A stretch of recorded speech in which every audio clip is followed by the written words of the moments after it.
Update हम लेंगे, लेकिन उससे पहले आपको बता दें मुंबई के पूर्व पुलिस कमिश्नर परमबीर सिंह के चिट्ठी बम फोड़ने के बाद अब गृह मंत्री अनिल देशमुख के बचाव में एनसीपी उतर आई है। दिल्ली में कल देर रात शरद पवार के घर पर महाविकास अघाड़ी के नेताओं की बैठक हुई और इस बैठक के बाद एनसीपी ने साफ कर दिया है कि पूरे मामले में अनिल देशमुख के इस्तीफे की कोई जरूरत नहीं है। न्यूज 18 के नीरज कुमार की खबर के मुताबिक बैठक में जयंत पाटिल ने खुद शरद पवार को कहा कि तुरंत अनिल देशमुख का इस्तीफा लेने की जरूरत नहीं है और अगर ऐसा किया गया तो महाराष्ट्र में विरोधियों को हमला करने का मौका मिल जाएगा। बताया जा रहा है कि एनसीपी ने तय किया है कि जब तक कोई ठोस सबूत नहीं मिले और जांच किसी नतीजे तक ना पहुंचे तब तक अनिल देशमुख का इस्तीफा लेना ठीक नहीं होगा। देखो, महाराष्ट्र के सरकार ने ये निश्चित किया है कि इसमें ये पूरा अच्छा तरह से इन्वेस्टिगेशन करेंगे। उसमें जो अधिकारी इन्वॉल्व है, अगर बड़े कोई अधिकारी इन्वॉल्व है तो वहां तक पहुंचने की जरूर कोशिश होगी। और 2 मिनट पहले मेरे को और उनके इन्वेस्टिगेशन में अगर कुछ आया तो हमारे ये प्रयास रहेगा कि उसमें से जो मेन कल्प्रिट है उसको ढूंढ निकालेंगे। अनिल देशमुख की रेजिग्नेशन की कोई आवश्यकता नहीं है। हमारी एटीएस पूरा छानबीन के तपास कर रही है। अंतिम सवाल, इस्तीफा होगा? नहीं होगा। नहीं होगा, लेकिन शरद पवार ने कहा कि मुख्यमंत्री फैसला करेंगे। नहीं, वो मुख्यमंत्री का वो अधिकारी है। तो ये थे हमारे साथ जयंत पाटिल। इनका कहना है कि इस्तीफा नहीं होगा, लेकिन शरद पवार कह चुके हैं कि मुख्यमंत्री फैसला करेंगे कि अनिल देशमुख का इस्तीफा होगा कि नहीं। हालांकि जयंत पाटिल ने भी कहा कि ये मुख्यमंत्री का अधिकार है।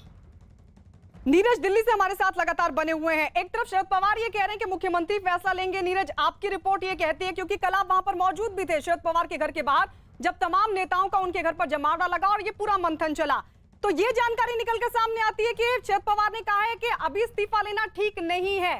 सवाल ये, फिर आज संजय राउत किस बात को लेकर मंथन करने वाले हैं? किस तरीके की ये मुलाकात होगी शरद पवार के साथ, और क्या लग रहा है कि इन आरोपों को लेकर गंभीरता है कुछ?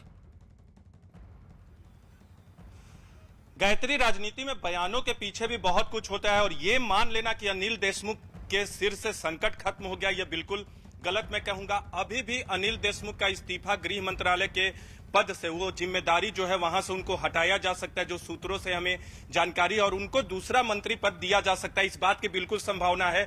हालांकि शिवसेना हो, एनसीपी के तमाम नेता हो, वो बार बार ये दोहरा रहे हैं कि अनिल देशमुख के इस्तीफे की जरूरत नहीं। लेकिन देखिए, दो तीन पहलू हैं पूरे मामले के। राजनीतिक तौर पे देखें तो एक तरफ शरद पवार कहते हैं कि फैसला शिवसेना के मुख्यमंत्री उद्धव ठाकरे करेंगे। उद्धव ठाकरे की पार्टी शिवसेना चाहती है कि अनिल देशमुख का इस्तीफा हो। दूसरी तरफ एनसीपी का जो प्रदेश यूनिट है, यानी महाराष्ट्र यूनिट है, वो उनकी तरफ से कहा जाता है कि अनिल देशमुख का इस्तीफा लेने की जरूरत नहीं है। शिवसेना के प्रवक्ता अब से थोड़ी देर पहले संजय राउत ने कहा कि इस्तीफा की जरूरत नहीं है अगर इस तरह के आरोप लगते रहे। लेकिन बयानों के पीछे भी बहुत कुछ है। अनिल देशमुख का इस्तीफा शिवसेना चाहती है और उनकी जगह कुछ ऐसे व्यक्ति को बैठाना चाहती है जिससे सरकार की फेस सेविंग। और दूसरी महत्वपूर्ण बात, आखिर इस्तीफा क्यों हो रहा है? देखिए, परमबीर सिंह का पत्र तो एक बहाना है, लेकिन जिस तरह से पूरे मामले को डील किया गया है उससे शिवसेना सरकार, उद्धव ठाकरे खुश नहीं है और कहीं ना कहीं शरद पवार भी खुश नहीं है। अगर इस्तीफे की बात नहीं होती तो कल ही शरद पवार पूरे आरोप को खारिज कर देते, लेकिन उन्होंने भी परमबीर सिंह के पत्र को गंभीर माना है। कांग्रेस के नेताओं की बात करें, जो कि दूसरा महत्वपूर्ण घटक दल है इस सरकार का, शिवसेना के बाद और एनसीपी के बाद, कांग्रेस के नेताओं का साफ कहना है कि एनसीपी के लिए बहुत मुश्किल होगा अनिल देशमुख को अब सरकार में रखना, क्योंकि पूरे मामले में बहुत ठीक है। नीरज, लौट रहे संजय राउत ने क्या कहा? संजय राउत ने क्या कहा, जरा सुन लेते हैं। संजय राउत की तरफ से एक बार फिर यह दावा किया गया है कि अनिल देशमुख की कुर्सी को कोई खतरा नहीं है। हालांकि संजय राउत के मुताबिक इस्तीफा लेना ना लेना मुख्यमंत्री उद्धव ठाकरे का अधिकार क्षेत्र है। शिवसेना भी इस्तीफे से पहले पूरे मामले की जांच के पक्ष में है।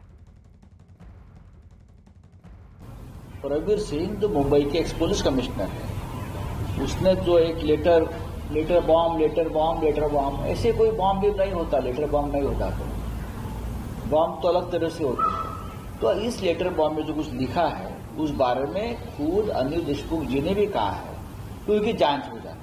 इस्तीफा लेना या किसी को मंत्री बनाना, ये पूरा अधिकार होता है, ये मुख्यमंत्री का होता है। मुख्यमंत्री उस बारे में निर्णय लेंगे।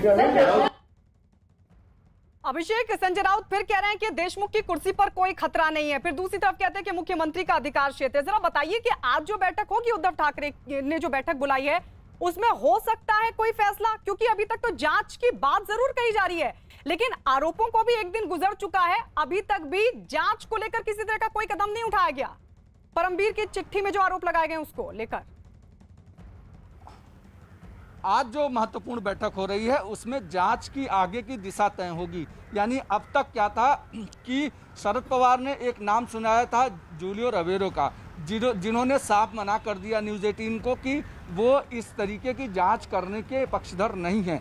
ऐसे में सरकार का काम है कि वो सरकार न केवल अपोजिशन को संतुष्ट करे बल्कि प्रदेश के लोगों को भी ये बताए कि आखिर जांच किससे की जा रही है और किससे कराई जाए। इन सारे मुद्दों पर बातचीत करने के लिए आज लॉ एंड जुडिशरी की एक महत्वपूर्ण बैठक हो